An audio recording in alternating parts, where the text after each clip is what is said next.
আসসালামু আলাইকুম, আমি মোহাম্মদ রবিউল ইসলাম, সহকারী শিক্ষক বিজ্ঞান, জামনগর দ্বিমুখী উচ্চ বিদ্যালয়, বাগাতিপাড়া। আমরা রসায়ন নবম দশম শ্রেণীর চতুর্থ অধ্যায় পর্যায় সারণী নিয়ে কথা বলছিলাম। আমাদের পর্যায় সারণীর সেকেন্ড ক্লাস আজকে।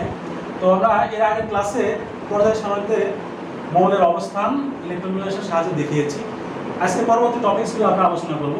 আজকের আলোচ্য বিষয় পর্যায় সারণীর মূল ভিত্তি, পর্যায় সারণীর ব্যতিক্রম কিছু মৌলের অবস্থান এবং মৌলের পর্যায়বৃত্ত ধর্ম। তো আসো আমরা প্রথম থেকে দেখি। আজকের প্রথম টপিকসটা হচ্ছে পর্যায় সারণীর মূল ভিত্তি। তো আমরা পর্যায় সারণীর মূল ভিত্তি হিসাবে ইলেকট্রন বিন্যাসকে নিয়ে থাকি। তো আমরা ইলেকট্রন বিন্যাসকে কেন পর্যায় সারণীর মূল ভিত্তি হিসাবে বলতে পারি, তোমরা কি জানো? আচ্ছা, দেখো কি করে। আমরা যদি একটা মৌলের ইলেকট্রন বিন্যাস করি তাহলে বিষয়টা স্পষ্ট হয়ে যায়। আমরা প্রথমত বেরিলিয়ামের পারমাণবিক সংখ্যা হচ্ছে 4। ইলেকট্রন বিন্যাস দেখো 1s2 2s2। আচ্ছা, ইলেকট্রন বিন্যাস অনুযায়ী বেরিলিয়ামকে দেখো, যদি আমরা লক্ষ্য করি বেরিলিয়ামের সর্ববহিষ্ঠ স্তরে 2টি ইলেকট্রন আছে। তাহলে এখানে যদি পর্যায় সারণীর অবস্থান আমরা নির্ণয় করি তাহলে এর পর্যায় নম্বর দেখো, পর্যায় হবে 2 এবং গ্রুপ হবে 2। তাহলে কি হলো, ইলেকট্রন বিন্যাসের সাহায্যে আমরা পর্যায় সারণীতে মৌলের অবস্থান নির্ণয় করতে পারলাম। তার মানে পর্যায় এবং গ্রুপ নির্ণয় করতে পারলাম। এর পরবর্তীতে দেখো, যখন কোনো মৌলের ইলেকট্রন বিন্যাস আমি করব, ওই মৌল দেখো সোডিয়ামের 1s2 2s2 2p6 3s1। তাহলে এই সোডিয়ামের ইলেকট্রন বিন্যাসের সাথে লক্ষ্য করা যায় যে এর সর্ববহিষ্ঠ শক্তি স্তরে 3s অরবিটাল আছে। Orbital 3s orbital. তাহলে আমরা এখান থেকে বুঝতে পারি যে এই মৌলের অবস্থান পর্যায় 3 এবং গ্রুপ 1। আচ্ছা, আরেকটা জিনিস আমরা লক্ষ্য করি যে সোডিয়ামের বহিষ্ঠ শক্তি স্তরে যেহেতু একটাই ইলেকট্রন আছে, তো এই সোডিয়াম সহজেই একটা ইলেকট্রন ত্যাগ করে ধনাত্মক আয়নে পরিণত হবে এবং সেটা ক্যাটায়ন গঠন করবে। তাহলে দেখো কি হয়, সোডিয়াম মাইনাস একটা ইলেকট্রন, তাহলে কি হবে দেখো 1s2 2s2 2p6। এটা দেখো সোডিয়াম আয়ন অর্থাৎ ক্যাটায়ন হয়েছে, এটা ক্যাটায়ন। আচ্ছা, আবার দেখো আমি যদি আরেকটা মৌলের ইলেকট্রন বিন্যাস করি, যেমন ক্লোরিনের সূত্র 1s2 2s2 2p6 3s2 3p5। তাহলে এক বহিষ্ঠ শক্তি স্তর হচ্ছে 3 এবং এখানে 7টা ইলেকট্রন রয়েছে। আর ক্লোরিনের অবস্থান এই জন্য 17 নম্বর গ্রুপের গ্রুপ সূত্র, এগুলো আমরা জেনেছি এর আগের ক্লাসে। পর্যায় 3। তাহলে বন্ধুরা দেখো, আমরা বহিষ্ঠ শক্তি স্তরে যেহেতু 7টা ইলেকট্রন আছে, এ সহজেই একটা ইলেকট্রন গ্রহণ করে সে অ্যানায়নে পরিণত হবে। তো ক্যাটায়ন এবং অ্যানায়নের যে অবস্থান, ক্যাটায়ন এবং অ্যানায়ন হইলে সে নিষ্ক্রিয় গ্যাসের মতো ইলেকট্রন বিন্যাস অর্জন করে। যেমন দেখো, যদি এই ইলেকট্রন বিন্যাস আমরা লক্ষ্য করি, এই ইলেকট্রন বিন্যাস, এটা দেখো নিয়নের ইলেকট্রন বিন্যাস, কার? নিয়নের। আর এটা হচ্ছে যদি এখানে একটা ইলেকট্রন গ্রহণ করে, আমরা যদি দেখাই এটা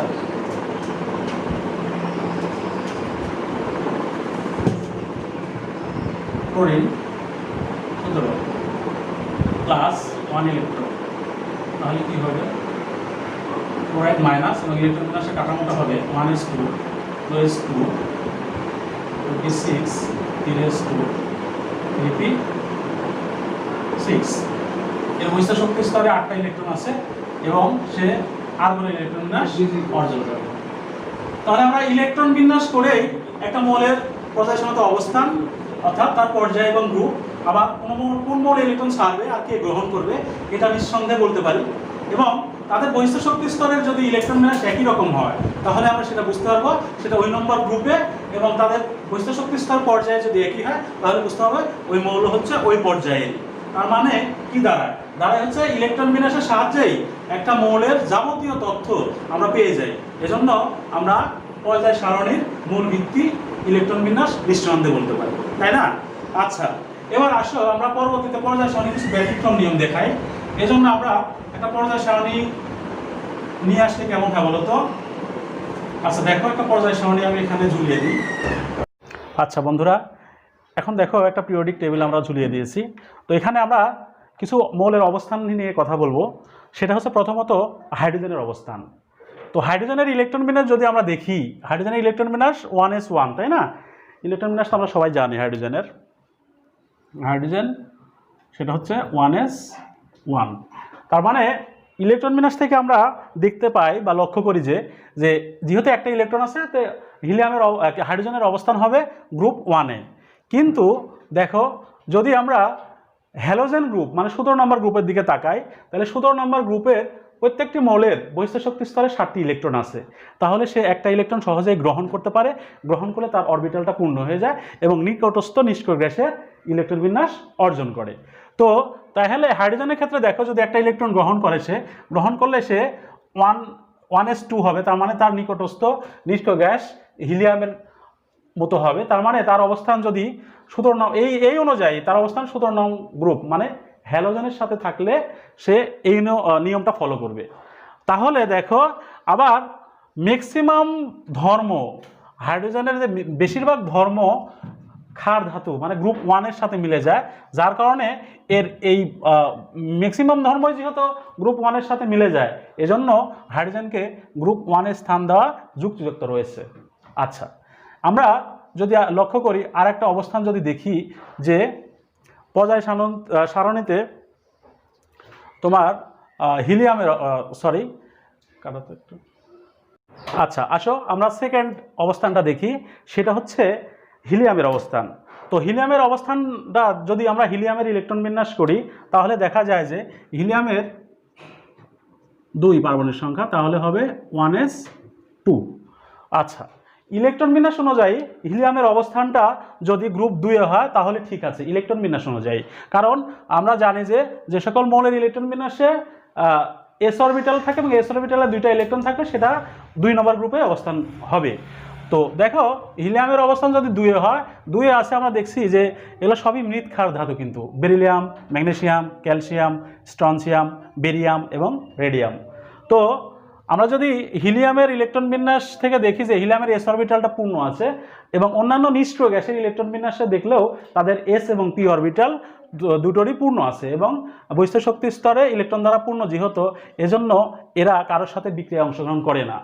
হিলিয়ামও ঠিক তাই, হিলিয়ামের বহিস্থ শক্তি স্তর মানে সেটা একটাই শক্তি স্তর, এই এস অরবিটালটা পূর্ণ আছে, তাই এরাও কারোর সাথে বিক্রিয়ায় অংশগ্রহণ করে না, অর্থাৎ এরা ইলেকট্রন গ্রহণ, বর্জন বা ভাগাভাগি করে না। যার কারণে এই হিলিয়ামের অনেক মানে ম্যাক্সিমাম ধর্মই নিষ্ক্রিয় গ্যাস 18 নং গ্রুপের অন্যান্য মৌলের সাথে মিলে যায়, এজন্য হিলিয়ামকে গ্রুপ 18-তে স্থান দেওয়া হয়েছে।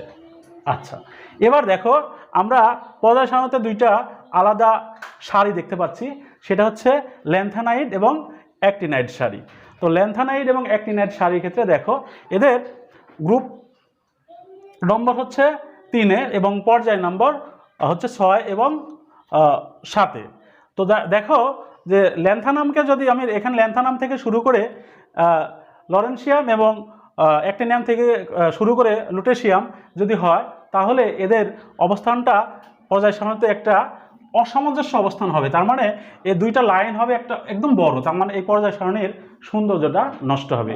যার কারণে এই গ্রুপ 3-এর অর্থাৎ 6ষ্ঠ এবং 7ম পর্যায়ের যে 2টা মৌলর ল্যান্থানাম থেকে শুরু করে ল্যান্থানাম এবং অ্যাক্টিনিয়াম সারি 2টা আলাদা করে স্থান দেওয়া হয়েছে। আচ্ছা, এবার দেখো আসি আমরা পরবর্তীতে আলোচনায়। পরবর্তী হচ্ছে আমাদের মৌলের পর্যায়বৃত্ত ধর্ম। দেখো, আচ্ছা, মৌলের পর্যায়বৃত্ত ধর্মের মধ্যে কি কি আছে দেখো, লক্ষ্য করো। পর্যায়বৃত্ত ধর্ম যদি আমরা পর্যালোচনা করি তাহলে পাই একটা হচ্ছে ধাতব ধর্ম, লক্ষ্য করো।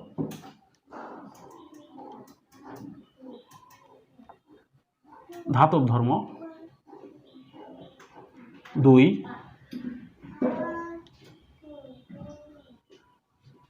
অধাতব ধর্ম, 3 মৌলের আকার বা মৌলের ব্যাসার্ধ,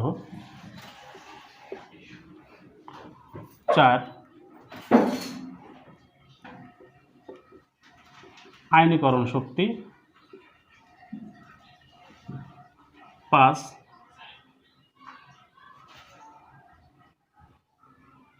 ইলেকট্রন আসক্তি,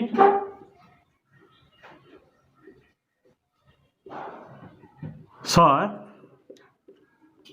তড়িৎ ঋণাত্মকতা। আচ্ছা, তো বন্ধুরা আমরা প্রথম থেকে মৌলের পর্যায়বৃত্ত ধর্মগুলো দেখি একটু। প্রথমটা দেখো ধাতব ধর্ম। আচ্ছা, আমরা তো নর্মালি জানি যে ধাতু কোনগুলা, যেগুলা চকচকে বিদ্যুৎ পরিবহন করে, যার বিশেষ ধরনের দ্যুতি আছে, এগুলো আমরা ছোটোবেলায় করেছি, ক্লাস 6 থেকে শুরু করে 8 পর্যন্ত। তো আমরা একটু অন্যভাবে, যেহেতু পর্যায় সারণী পড়ছি, একটু অন্যভাবে জানবো, তাই না? এদিকে দেখো, লক্ষ্য করো, আমরা যদি ধাতু চিন্তা করি, সোডিয়াম যেমন একটা ধাতু, তাই না?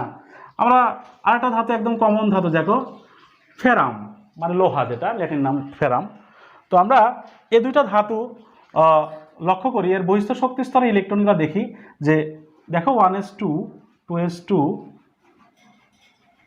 2p6 3s1, বহিস্থ শক্তি স্তরে একটা ইলেকট্রন আছে সোডিয়ামের। এবার ফেরাম দেখি 26, সোডিয়াম 11। আচ্ছা, 1s2 2s2 2p6 3s2 3p6 3d4s 4s2 3d6। আচ্ছা, লক্ষ্য করো, ফেরামের বহিস্থ শক্তি স্তরে দুইটা ইলেকট্রন আছে এবং চতুর্থ পর্যায়ে, আর সোডিয়ামের একটা ইলেকট্রন আছে। তো সবগুলো ধাতুরই দেখবো যে বহিস্থ শক্তি স্তরে একটা, দুইটা অথবা তিনটা ইলেকট্রন আছে। তো এরা সহজেই ইলেকট্রনগুলো ছেড়ে ধনাত্মক চার্জযুক্ত আয়ন সৃষ্টি হবে, অর্থাৎ ক্যাটায়ন সৃষ্টি হবে। তাহলে আমরা এই ইলেকট্রন বিন্যাস দেখেই বলতে পারবো যে যে সকল মৌল যত সহজেই ইলেকট্রন ছাড়তে পারবে, অর্থাৎ ত্যাগ করতে পারবে, তারাই হচ্ছে ধাতু। তার মানে আমরা কি বলতে পারি যে কোনো পর্যায় সারণীর একই পর্যায়ের বাম থেকে ডান দিকে গেলে ধাতব ধর্মটা হ্রাস পায় আর অধাতব ধর্মটা বৃদ্ধি পায়। তো আমরা একটু দেখব একই পর্যায়ের ধাতব ধর্মটা কিভাবে হ্রাস পাচ্ছে। আচ্ছা, ধাতব ধর্ম আমরা দেখি।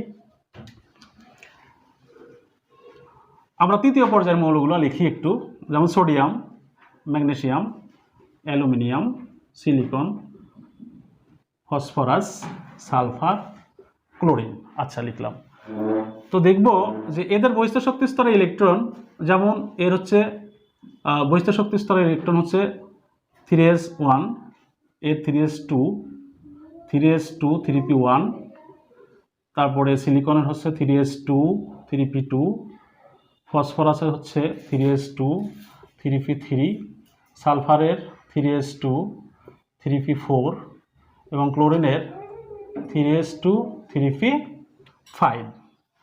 তাহলে ইলেকট্রন বিন্যাস যদি আমি লক্ষ্য করি, সোডিয়ামের ক্ষেত্রে একটা ইলেকট্রন, ম্যাগনেসিয়ামের বহিস্থ শক্তি স্তরে দুইটা ইলেকট্রন, এভাবে এর একটা, তারপর দুইটা, তারপর তিনটা, চারটা, পাঁচটা, ছয়টা, সাতটা বহিস্থ শক্তি স্তরে ইলেকট্রন একটা করে বৃদ্ধি পাচ্ছে।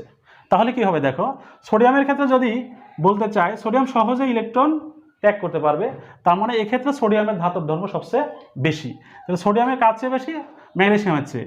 ম্যাগনেসিয়ামের ধাতব ধর্মটা অ্যালুমিনিয়ামের চেয়ে বেশি, আবার অ্যালুমিনিয়ামের ধাতব ধর্ম সিলিকন থেকে বেশি। আচ্ছা, এখন সিলিকনের ক্ষেত্রে লক্ষ্য করি, সিলিকনও যেহেতু বহিস্থ শক্তি স্তরে কয়টা ইলেকট্রন? চারটা।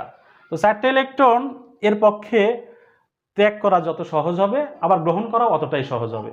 যেহেতু ইলেকট্রন ত্যাগ এবং গ্রহণ দুটাই করতে পারছে, যার কারণে সিলিকনকে বলা হয় অর্ধধাতু বা উপধাতু। তো সিলিকন কি জন্য অর্ধধাতু? দেখো, সে ইলেকট্রন গ্রহণও করতে পারছে, আবার বর্জনও করতে পারছে। যেহেতু গ্রহণ এবং বর্জন দুটোই করতে পারছে, কখনো ধাতু কখনো অধাতু নিয়ে আচরণ করবে, এজন্য সিলিকনকে বলা হয় অর্ধধাতু, অর্ধধাতু বা উপধাতু।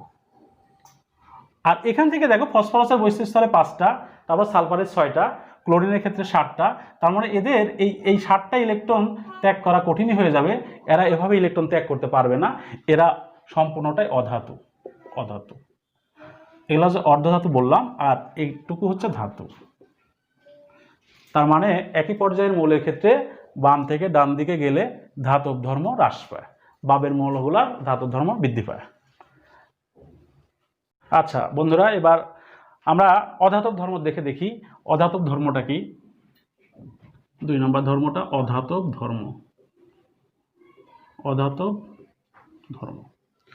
আচ্ছা, আমরা ধাতব ধর্ম ব্যাখ্যা করতে যে অধাতব ধর্মটা কিছুটা চলেই আসছে। দেখো, আমরা যে কোনো মৌলের যখন ইলেকট্রন বিন্যাস করব, তখন এর সর্ববহিস্থ শক্তি স্তরে যতগুলো ইলেকট্রন থাকবে, ওই ইলেকট্রন সংখ্যা দেখেই আমরা বুঝতে পারবো সেই মৌলটা ইলেকট্রন গ্রহণ করবে নাকি বর্জন করবে। তাহলে দেখি, যার ইলেকট্রন গ্রহণের ক্ষমতা যত বেশি, তার অধাতব ধর্মটা তত বেশি।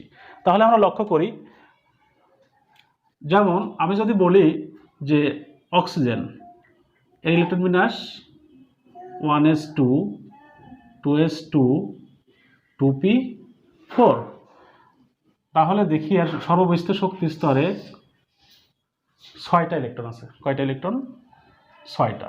তাহলে সহজেই 2টা ইলেকট্রন গ্রহণ করতে পারছে, এবং 2টা ইলেকট্রন গ্রহণ করে সে তার নিকটস্থ নিষ্ক্রিয় গ্যাস নিয়নের ইলেকট্রন বিন্যাস অর্জন করবে এবং অ্যানায়নে পরিণত হবে। তার অর্থ কি দাঁড়ায়? যে মৌল যত সহজে ইলেকট্রন গ্রহণ করতে পারবে, তার ধাতব ধর্মটা তত বেশি। আমরা এভাবে বলতে পারি যে একই পর্যায়ের বাম থেকে ডান দিকে গেলে অধাতব ধর্মটা বৃদ্ধি পায়।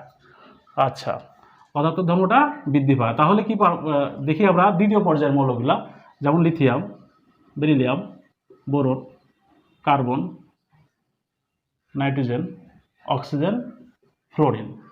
তাহলে এভাবে যদি বলি যে এদিকে অধাতব ধর্ম বৃদ্ধি, তার মানে এদিকে যতই বাম থেকে ডান দিকে যাওয়া যাবে, তার অধাতব ধর্মটা ততই বৃদ্ধি পাবে। আচ্ছা, আসলে সবচেয়ে ইম্পর্টেন্ট বিষয় সেটা হচ্ছে যে পরমাণুর আকার বা পারমাণবিক ব্যাসার্ধ। 3 নম্বর যে ধর্মটা ছিল আমাদের পর্যায়বৃত্ত ধর্ম, এটা একটু আলোচনা করি। আচ্ছা, 3 নম্বরটা হচ্ছে পরমাণুর আকার বা ব্যাসার্ধ। আচ্ছা, আমরা একটু বলে নিই। সেটা হচ্ছে যে কোনো পর্যায়ের বাম থেকে ডান দিকে গেলে ইলেকট্রন সংখ্যা বৃদ্ধি পায়, কিন্তু শক্তি স্তর বাড়ে না। যেহেতু ইলেকট্রন সংখ্যা বৃদ্ধি পায়, তাই সর্ববহিস্থ শক্তি স্তরে ইলেকট্রনের ঘনত্ব বৃদ্ধি পায়। আর ইলেকট্রন ঘনত্ব বৃদ্ধি পেলে নিউক্লিয়াসের প্রতি ওই ইলেকট্রনের আকর্ষণটা বেড়ে যায়। যেহেতু আকর্ষণ বেড়ে যায়, তাহলে ওই বহিস্থ শক্তি স্তরের যে ইলেকট্রনগুলো আছে এবং ওই শক্তি স্তরগুলো নিউক্লিয়াসের কাছে চলে আসে। আর কাছে চলে আসলে কি হবে? পরমাণুর আকারটা চুপসে যাবে, তার মানে ব্যাসার্ধটা হ্রাস পাবে। আমরা একটু পর্যায় সারণীর দ্বিতীয় পর্যায়ের মৌলগুলো দেখি। দ্বিতীয় পর্যায়ের মৌল একটু আগে লিখলাম যেগুলা: lithium, beryllium, boron, carbon, nitrogen, oxygen, fluorine, এরপরে আছে নিয়ন। আচ্ছা, যদি আমি ইলেকট্রন বিন্যাস করে দেখি, 1s2 2s1 এর হবে 1s2 2s2, তারপরে হবে 2s2 2p1, এর হবে 2s2 2p2, তারপর এটা হবে 2s2 2p3, অক্সিজেন হবে 2s2 2p4, ফ্লোরিনের হবে 2s2 2p5, বহিস্থ শক্তি স্তর ইলেকট্রন। আচ্ছা, যদি আমরা অরবিটাল ডায়াগ্রামের সাহায্যে দেখাই, তাহলে কি হবে? লিথিয়াম, এখানে 2টা ইলেকট্রন তো ফিক্সড, এর একটা হবে। তারপরে বেরিলিয়াম দেখি, বেরিলিয়াম, এখানে 2টা ইলেকট্রন ফিক্সড, তারপরে ইলেকট্রন হবে 2টা। যদি বোরনের দেখি, 2টা ফিক্সড, কয়টা হবে? 1 2 3টা। কার্বনে যদি দেখি, 2টা ফিক্সড, তারপরে হবে 1 2 3 চার্জ। আচ্ছা, আমরা এই কয়টা নিয়ে দেখি। আগে দেখি লিথিয়ামের বহিস্থ শক্তি স্তরে একটা ইলেকট্রন, এর কেন্দ্রে আছে কি পজিটিভ চার্জ প্রোটন এবং চার্জবিহীন নিউট্রন। এই প্রোটনকে এই ইলেকট্রন যতটা আকর্ষণ করবে তার চেয়ে এই দুইটা ইলেকট্রন তার চেয়ে বেশি আকর্ষণ করবে, এই তিনটা ইলেকট্রন তার চেয়ে আরও বেশি আকর্ষণ করবে, চারটে ইলেকট্রন আরও বেশি, এদিকে চারটে ইলেকট্রন আরও বেশি আকর্ষণ করবে। তাহলে কি হবে, এই যে চারটে ইলেকট্রন যত আকর্ষণ করবে এই ইলেকট্রনগুলো শক্তি স্তর নিউক্লিয়াসের কাছে চলে আসবে, কাছে, এটা আরেকটু কাছে, তার মানে সবচেয়ে বেশি কাছে চলে আসবে কার্বনের। সেক্ষেত্রে বলতে পারি যে এখানে এই চারটা মৌলের ক্ষেত্রে কার্বনের পারমাণবিক আকার বা ব্যাসার্ধ চারটা মৌলের ক্ষেত্রে সবচেয়ে কম। আর এই পর্যায়ে দ্বিতীয় পর্যায়ের ক্ষেত্রে যদি বলি, তাহলে যদি আমি নিষ্ক্রিয় গ্যাসের কথা বাদ দিই, যদি আমরা এই 7টা মৌল নিয়ে কথা বলি, তাহলে এখানে ফ্লোরিনের আকার সবচেয়ে ছোট এবং লিথিয়ামের আকার সবচেয়ে বড়। তাহলে আমরা বলতে পারবো lithium is greater than beryllium, is greater than boron, is greater than carbon, is greater than nitrogen, is greater than oxygen, is greater than fluorine. যাই হোক, এভাবে আমরা বলতে পারবো। এটা হচ্ছে পরমাণুর পর্যায়বৃত্ত ধর্ম, মানে পর্যায় ভিত্তিক যে আকার, এটা বললাম। এবার আমরা দেখো গ্রুপের দিকে আসি। একই গ্রুপের উপর থেকে নিচের দিকে যদি যাই, দেখো একই গ্রুপের উপর থেকে নিচের দিকে গেলে কি হবে, ইলেকট্রন সংখ্যা বৃদ্ধি পাবে, সাথে একটা করে নতুন শক্তি স্তর বৃদ্ধি পাবে। আচ্ছা, এবার দেখো পরমাণুর যদি আমি একই গ্রুপের কথা চিন্তা করি, যে কোনো গ্রুপের একই গ্রুপের যদি উপর থেকে নিচের দিকে যায়, মৌলের ইলেকট্রন সংখ্যা বৃদ্ধি পায়, সাথে একটা করে নতুন শক্তি স্তর যুক্ত হয়। তার মানে কি হচ্ছে, নিউক্লিয়াস থেকে নতুন শক্তি স্তরের দূরত্ব আস্তে আস্তে বৃদ্ধি পাবে। তার মানে ইলেকট্রন সংখ্যা বৃদ্ধির সাথে সাথে একটা করে নতুন শক্তি স্তর যুক্ত হবে এবং নিউক্লিয়াস থেকে ওই বহিস্থ শক্তি স্তরে ইলেকট্রন যে আছে ওই ইলেকট্রনের দূরত্বটা বৃদ্ধি পাবে এবং পরমাণুর আকারটা বৃদ্ধি পাবে। তার মানে দেখি আমরা,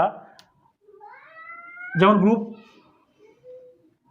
1-এর ক্ষেত্রে আমরা দেখি, প্রথম মৌলটা হচ্ছে হাইড্রোজেন, এর ইলেকট্রন বিন্যাস যদি করি 1s1, তারপর হচ্ছে লিথিয়াম 1s2, 2s1, সোডিয়াম, এভাবে ইলেকট্রন বিন্যাস করতে থাকলে এটা হবে 3s1, তারপরে potassium 4s1, রুবেডিয়াম 5s1, caesium 6x1, francium 7s1। তাহলে কি হচ্ছে দেখো, প্রথম যে হাইড্রোজেন আছে, হাইড্রোজেনের একটা শক্তি স্তর এবং একটা শক্তি স্তরে একটা ইলেকট্রন। দ্বিতীয়টা মৌল লিথিয়াম, এর দুইটা শক্তি স্তর, লিথিয়াম প্রথম শক্তি স্তরে দুইটা, তারপরে দ্বিতীয় শক্তি স্তরে একটা, কি হলো, এটা হচ্ছে একটা শক্তি স্তর বৃদ্ধি পেল। এরপর দেখো সোডিয়াম যদি এভাবে আঁকাই, সোডিয়ামে দেখো প্রথম শক্তি স্তর, এবার দ্বিতীয় শক্তি স্তর, তৃতীয় শক্তি স্তর। তার মানে বহিস্থ শক্তি স্তরে আছে এখানেও একটা ইলেকট্রন, এর আগে দুইটা শক্তি স্তর আছে। যদি পটাশিয়ামের ক্ষেত্রে হয় এবার 4টা শক্তি স্তর হবে। তার মানে কি হচ্ছে দেখো, এই হাইড্রোজেনের প্রথম শক্তি স্তর থেকে লিথিয়ামের দ্বিতীয় শক্তি স্তর দূরে, সোডিয়ামের তৃতীয় শক্তি স্তর আরও দূরে।